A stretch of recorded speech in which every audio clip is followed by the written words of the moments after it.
Okay, next thing we're going to talk about is cellular respiration. A lot of people think of this as opposite of photosynthesis.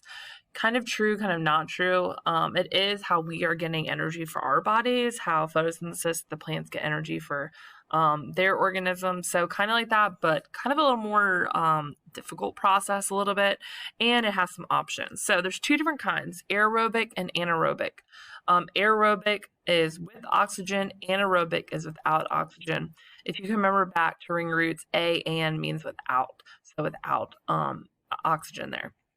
So it's a process which the energy of glucose is released and the cells be used for life processes. We need this for movement, breathing, blood circulation, etc.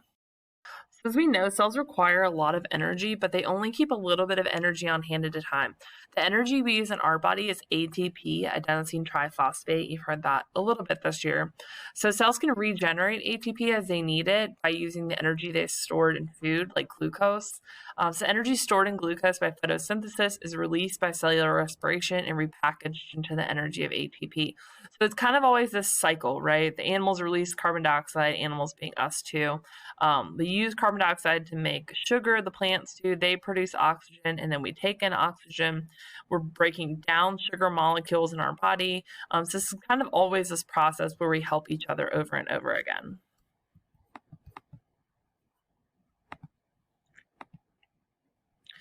This is kind of showing how photosynthesis works into cellular respiration. So cellular respiration takes its place in the mitochondria.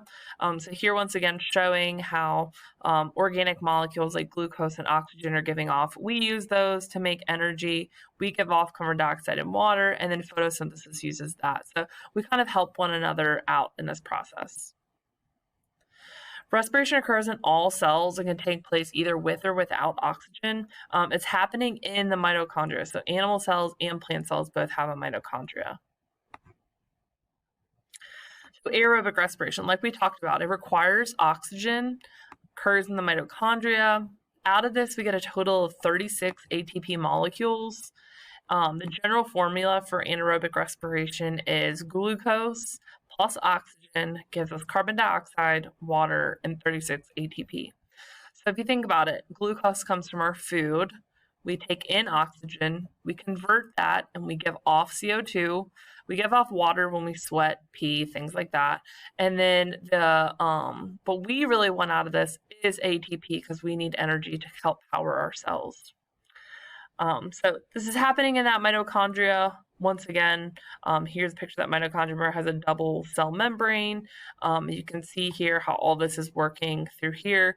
We don't go into all of this. If this is something that interests you, AP biology would definitely be a good thing for you to take in the future.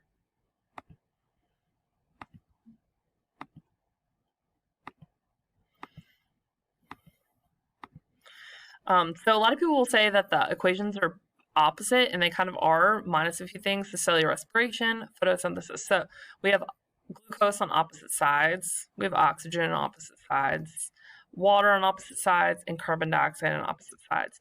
The difference for photosynthesis is light is being used, and then cellular respiration, ATP is being made. So glucose is getting put in food. It's going to go through glycolysis, which breaks glucose down. From that process alone, we get 2 ATP. And then it moves on to the Krebs cycle. In the Krebs cycle, we get 2 ATP. Then we move on to the electron transport chain, and from that we get 32 ATP. So electrons are carried. Remember that NADPH is that electron carrier. So it's showing how all this is happening in that mitochondria, and then some stuff is happening outside the mitochondria in the cytoplasm, which is that glycolysis process.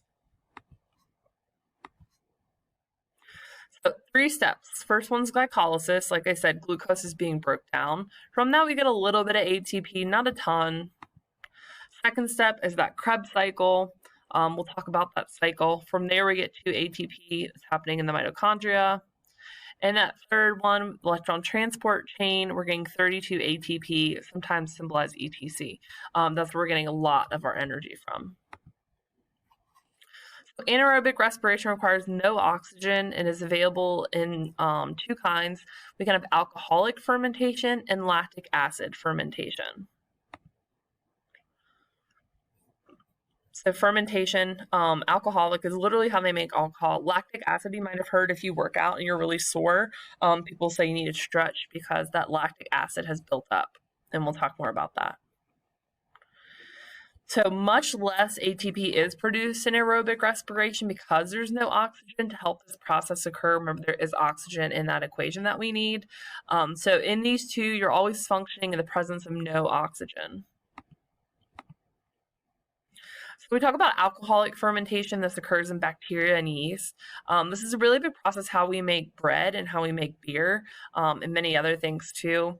Used in baking in the brewing industry. The yeast produces CO2 gases during fermentation. That's what makes the dough rise. And when you see these holes in bread, it's because of those CO2 gases.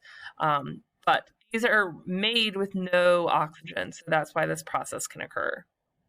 Usually, if you've ever been to a brewery with your parents, you might have seen these really big cylinders that they put the yeast in to grow, and it's obviously closed off with oxygen with gauges to see what that O2 level is. So glucose gives us alpha alcohol, carbon dioxide, and 2 ATP. Once again, not a lot of ATP. When we talk about the lactic acid part of this fermentation, so it occurs in muscle cells. Lactic acid is produced in the muscles during rapid exercise, and the body can't supply enough oxygen to the tissue, causing that burning sensation. So if you've ever ran a lot, or you've done a lot of bench press, or you've done a lot of push-ups, or you've lifted a bunch of boxes all day, sometimes you'll feel that burning sensation in your arms, kind of when you do some repetitive movements. What's happening is that your muscles are literally running out of oxygen. And so in that instance, your body's converted from aerobic respiration to anaerobic respiration because there's no oxygen left. So from there, that glucose is broken down into lactic acid, carbon dioxide, and 2 ATP. Your body's still making ATP, but definitely not enough. If you were to keep on this, your body would shut down and you literally wouldn't be able to bench press, run, whatever it is anymore because your body is running out and it's going to make you stop even if you don't want to. It's good that our body does this lactic acid fermentation because if it didn't create lactic acid, it would create alcoholic fermentation, and working out would literally make you drunk. So yay for our bodies creating lactic acid fermentation. So, like we talked about, glucose is broken down into glycolysis. From there, it has to decide, does it have oxygen or does it not? If it does not, it will decide if I'm a bacteria, I'm going to go through alcoholic fermentation. If I'm a muscle cell, I'm going through lactic acid fermentation. Or if it does have enough oxygen, which it normally does, it will go through aerobic respiration, where it goes through the Krebs cycle and then through the electron transport chain to make 36 ATP.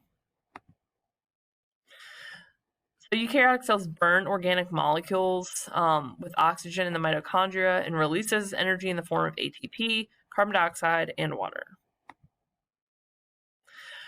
Glucose, as we talked about before, is a pretty big thing in this. We always think of glucose being a sugar, not like the sugar on your table at all. It's more of a simple sugar, it's a monosaccharide. So light energy ATP are going to give us that here, and you can see what that looks like. It's an important carbohydrate, and we use it as a source of energy. A lot of stuff that we eat breaks down into glucose, or our body will convert it into glucose. The product of photosynthesis. People who are diabetic will check their glucose levels. They take that blood sample, they prick their finger, and then a machine will read it. A lot of people now have this insulin pump in their skin, kind of with a pump built in, and it will automatically administer the insulin if their body needs it. It'll check it automatically, so they don't have to do this all the time. Joseph Priestley was one of the scientists when we talk about oxygen and stuff like that. He was born in 1733 and died in 1804. But in 1774, he discovered oxygen. Kind of funny that it was always there, but he discovered it. He was a natural philosopher. He was credited involving soda water. You can think about that. It's kind of like when you put like seltzer water, sparkling water is kind of what soda water is. But you're putting a bunch of carbon dioxide into a bottle, so opposite of oxygen there, kind of carbon dioxide. He studied and taught about 10 languages. Here once again, kind of looking more intricate. Here, this is the chloroplast. So just to remind you about photosynthesis, is that we don't go this in depth at all. Once again, AP Bio we would, but we talk about photosystem 1, photosystem 2. But this is happening in photosynthesis. This is kind of just show you how more difficult that Krebs cycle is. We don't go into it nearly as intricate as it is, but we talk about Rubisco. We talk about G3P and all that stuff. But as long as you know that water and light are coming in, oxygen's a product. ATP and NADPH are made in less light dependent system. Carbon dioxide is fixed with that hydrogen to create glucose, and then the ATP gets used to power this, so it's empty and it's got to go over here and recharge again, and NADP has dropped off its hydrogen and it's going to go back to the light reaction again to add that hydrogen back on so it can continue the cycle over and over.